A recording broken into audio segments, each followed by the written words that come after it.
I was standing in a quiet hallway of a nursing home when my grandfather finally looked at me and asked one simple question. Did they really sell it? The hallway smelled like disinfectant and old paper, the kind of smell that tells you time moves differently inside these walls. The fluorescent lights hummed softly above us, steady and indifferent. I had just arrived from the airport less than an hour earlier, my body still running on European time, my uniform wrinkled from travel. When he asked that question, his voice was calm. Not confused, not weak, calm in a way that made my stomach tighten. I already knew that whatever answer I gave would change everything. I told him the truth. While I was stationed at Ramstein Air Base in Germany, my father had sold his antique watch, the one he promised me, and used the money to help buy my half-sister a $15,000 car. My grandfather did not raise his voice. He did not cry. He did not even sigh. He reached slowly for his phone, scrolled until he found one name, and pressed call. When the line connected, he said only 7 words. It is time they met my lawyer. In that moment, everything I thought I understood about my family began to collapse. My name is Stella Mitchell. I am 31 years old, and I have been serving in the United States Air Force for almost 9 years. When this story began, I was stationed overseas at Ramstein, living out of a suitcase, counting weeks by deployment schedules and time zones instead of birthdays and holidays. From the outside, my family probably looked respectable, stable, the kind of family that smiled at church on Sundays and sent carefully worded Christmas cards every year. But from the inside, it had always been uneven. My mother passed away when I was young. For a long time, it was just me, my father Robert, and my grandfather, his father, who lived nearby and quietly filled in the gaps. When my father remarried, I was 16. He gained a new wife and a new daughter, Lauren, my half-sister. She was 4 years younger than me, bright, fashionable, and immediately adored. Lauren became the center of gravity in our household. Her milestones were celebrated loudly. Her mistakes were explained away gently. I was the one who was told, "You are strong, Emily. You will be fine." And I believed that.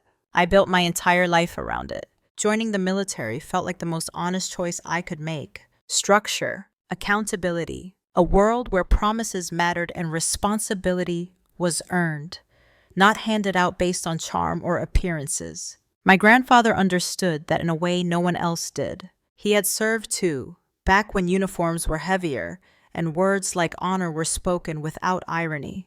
And there was the watch. An antique Hamilton wristwatch from the 1940s, worn smooth from decades of use. My grandfather received it from his own father and wore it every day of his working life. He used to tap the glass and say it reminded him that time was something you earned, not something you wasted.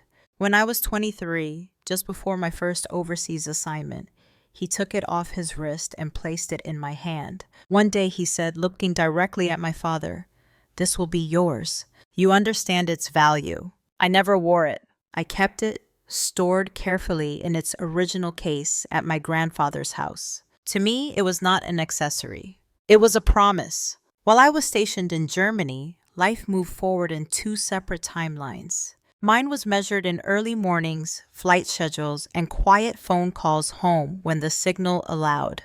Theirs was measured in upgrades, social events, and conversations that happened without me. I did not realize how far apart those timelines had drifted until the first casual comment slipped through the distance. "Lauren finally got the car she wanted," my father said during one of our calls, pride thick in his voice. "That is great," I replied automatically. "What did she get?" There was a pause on the line. "Something imported," he said. "Special." I remember smiling to myself, thinking it was ironic he mentioned Europe while I was the one actually living there. I did not ask about the price. I did not ask how. I assumed, foolishly, that it was not my business. 2 weeks later, the nursing home called. My grandfather had taken a small fall. Nothing catastrophic, they said, but it was time to consider longer-term care. I requested emergency leave and flew home as soon as approval came through. Jet lag clung to me like fog when I landed, but I went straight from the airport to see him. That was when I noticed the empty drawer. My grandfather kept a watch in the top drawer of his nightstand, wrapped in a faded handkerchief. The drawer slid open too smoothly. Inside, there was nothing. For a moment, I told myself I was mistaken, that maybe he had moved it, that my eyes were tired. I asked the nurse casually if my grandfather had requested any personal items be stored elsewhere. She shook her head. When my father arrived later that afternoon, I asked him directly, "Where is Grandpa's watch?" He did not meet my eyes. "We took care of some things," he said. "You do not need to worry about it." That phrase had followed me my entire life. It had always meant the opposite. I pressed him. He sighed, clearly irritated. "Emily, you are not here. You do not see the full picture." Adult decisions had to be made. That night, I barely slept. Every instinct drilled into me by the military told me something was wrong. The next morning, sitting beside my grandfather's bed as sunlight filtered through thin curtains, he asked the question himself. "Did they really sell it?" I swallowed hard and told him the truth. The silence that followed felt heavier than any argument. If I'm being honest, none of this should have surprised me. The signs had been there for years. I just did not know how to name them back then. Or maybe I did. But naming them felt like betrayal. When my father remarried, he said we were starting fresh. At 16, that sounded hopeful. I wanted to believe families could reset like machines after an update. What actually happened was that the rules changed and no one explained them to me. Lauren arrived with ease. Space was made for her. Birthdays grew bigger. Conversations revolved around her plans, her dreams, her needs. If she wanted something, the question was not if, but when. I learned to sit quietly at the table, nodding, smiling, waiting for my turn to speak, and often watching it pass. My father used to say, "Emily is independent. She does not need much." It sounded like praise. It felt like permission to be overlooked. My grandfather noticed. He always did. He lived 10 minutes away in a small house that smelled of coffee and old books. When I was home, I stopped by in the evenings just to sit with him. Sometimes we talked. Sometimes we watched the news in silence. "You chose a hard road," he once said, pouring coffee into chipped mugs. Hard does not mean wrong. When I joined the Air Force, my father told everyone how proud he was. Maybe he was. But pride did not look like understanding. It did not look like learning the difference between a duty station and a deployment. It did not look like asking how it felt to miss holidays and birthdays. Lauren stayed close to home. She went to the right schools, dated the right people, and learned how to move through rooms where appearances mattered more than substance. My stepmother adored her. My father admired her. Together they formed a unit I was never really part of. The car made that painfully clear. A photo on social media. Lauren smiling beside a sleek, dark blue luxury sedan. The caption read, "New beginnings." The comments flooded in. Congratulations. Heart emojis. Jokes about how lucky she was. Something about it did not sit right. Lauren did not earn that kind of money. My father had always preached financial discipline like a moral code. I called him that night. "That is quite a car," I said. "She deserves something nice," he replied. "She has been working hard." "At what?" I asked before I could stop myself. There was a pause. "Emily," he said, warning already creeping into his voice, "you would not understand. You are not here." That phrase again, I let it go. Or at least I tried to. Then came the confrontation. "We needed liquidity," my father said when I pressed him later. Lauren had an opportunity. A car like that opens doors. It was just sitting there. "That watch was not yours to sell," I said. He stepped closer, lowering his voice. "Your grandfather is fragile. He does not need stress. If you upset him and something happens, that is on you. Do you really want to live with that?" The words settled heavily between us. They were meant to scare me, and for a moment, they worked. But that night, watching my grandfather sleep, I realized something I had avoided my entire life. Silence had never protected anyone in this family. It had only made room for the wrong people to act without consequence. And for the first time, I knew I could not be quiet anymore. The next morning, I went back to the nursing home alone. The hallway was quiet, the kind of quiet that hums instead of rests. My grandfather was awake, sitting slightly upright, his eyes focused on the pale winter light coming through the window. He looked at me the way he always did when he knew something mattered. "You did not answer me yesterday," he said gently. "Not all the way." I pulled a chair close and sat. My hands felt cold, even though the room was warm. "They sold it," I said. "Dad sold the watch." He closed his eyes, not in shock, but in recognition. "How much?" he asked. "Most of it went toward a car for Lauren. A very expensive one." He exhaled slowly. "And they thought I would not notice. They thought you would not be told," I said. A faint smile touched his lips, but there was no humor in it. "Your father has always mistaken silence for ignorance." He reached for the small table beside his bed. "Hand me my phone." I did. He scrolled through his contacts with steady fingers and pressed call. "James," he said when the line connected, "it is time." When he hung up, I stared at him. "Who was that?" "My lawyer," he replied simply. "He has been my lawyer for over 30 years, longer than your father has been an adult." I realized then that this was not impulsive. This was prepared. "I hoped it would not come to this," he said. "But hope is not a plan." He asked me to do one thing. "Come to the gathering this weekend. Dress nicely. Do not argue. Do not explain. Just be present." When I told my father I had spoken to Grandpa, his reaction was immediate. "You told him," he snapped. "Do you have any idea what you have done?" "I told the truth," I said. He laughed sharply. "You always had a flair for drama. He will forget by tomorrow." "You do not know him very well," I said. He hung up. Sunday arrived quietly. I visited my grandfather first. He was dressed neatly, wearing the sweater he saved for important days. "If the lesson is going to mean anything," he said, "it needs witnesses."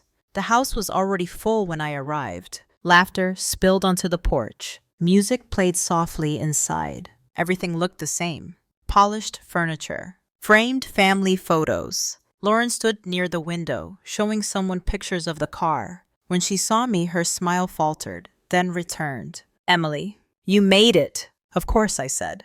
My father appeared moments later, drink in hand. "Let us keep things pleasant today," he said. "Always," I replied. He raised his glass. "Family means everything to us. We are proud to support Lauren's future." Applause followed. Then a man I did not recognize stepped forward. "Robert Carter," he said calmly. My father frowned. "My name is James Holloway. I am your father's attorney." The room went silent. James opened his briefcase with deliberate care. "The watch that was sold several weeks ago was held in trust," he said. "A trust created 5 years ago, designated for a specific beneficiary." He turned toward me. "Stella Mitchell." The murmurs started immediately. "The proceeds from the unauthorized sale must be returned to the trust within 60 days, he continued. The funds were used toward the purchase of a vehicle valued at $15,000. Lauren gasped. "It is an asset," James corrected. He turned another page. "The house," he added, "still belongs to your father. You live here by permission, not ownership." My father's face drained of color. "This is absurd," he said. "She manipulated him." James met his gaze. "Your father was of sound mind. He anticipated this exact scenario. Emily is the sole beneficiary." The silence was absolute. "This is not revenge," James said. "This is accountability." The gathering dissolved without ceremony. Guests left in small groups, murmuring excuses, avoiding eye contact. No one stayed to help clean up. The celebration had curdled into something no one wanted to be associated with. My father sat at the table long after everyone had gone, staring at nothing. "I went to the nursing home that night. You stood when it mattered," my grandfather said. The weeks that followed were quiet but heavy. Arrangements were made. Deadlines set.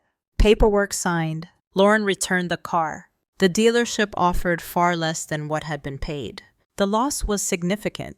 So was the lesson. My father moved out 2 months later. He did not use the full time he was given. We spoke once on the phone. "I should have protected that watch," he said. "Yes," I replied. "You should have." It was not an apology. It was accountability. My grandfather passed away in April. At the funeral, I spoke about time, about truth, about integrity. Afterward, James handed me a small velvet box. Inside was the watch. The trust had repurchased it quietly. I keep it wrapped in the same faded handkerchief. Sometimes I wear it when I need reminding of who I am. Life did not become perfect, but boundaries were set, and I re-enlisted, not because I was running, but because I finally knew what I was standing on. I do not wear the watch every day. Most of the time, it stays in my desk drawer, wrapped in the same faded handkerchief my grandfather used for decades. When I open the drawer, I can still smell the faint trace of oil and time, like something earned rather than given. The ticking is steady, unimpressed by excuses, unmoved by emotion. Life did not reset after that Sunday. Families do not suddenly become fair just because the truth comes out. Lauren and I speak occasionally now carefully, like people walking across thin ice. My father and I keep our distance, not out of anger, but out of respect for boundaries that took far too long to establish. I learned something important through all of this. Standing up for yourself is not the same as hurting others. For most of my life, I believed that being quiet made me strong, that enduring made me noble, that swallowing discomfort was the price of keeping peace. But silence is not always sacrifice. Sometimes it is permission. Permission for people to take what was never theirs. Permission for patterns to continue unchecked. Permission for promises to be broken without consequence. The military taught me many things: discipline, responsibility, accountability. But my grandfather taught me something just as important. Time tells the truth, even when people do not. Justice does not always arrive loudly. Sometimes it comes quietly through paperwork, deadlines, and the courage to let consequences unfold. Sometimes the hardest part is not watching others fall, but standing still long enough to let yourself rise. I re-enlisted because I finally understood what I was serving: my values, my name, my integrity. If this story resonated with you, I want to ask you something. Have you ever stayed silent to keep peace, only to realize the cost was yourself? Have you ever had to draw a line with family, knowing it would change everything? Boundaries are not betrayal. They are self-respect. And sometimes the greatest inheritance is not an object at all, but the courage to stop accepting less than you deserve. Thank you for listening.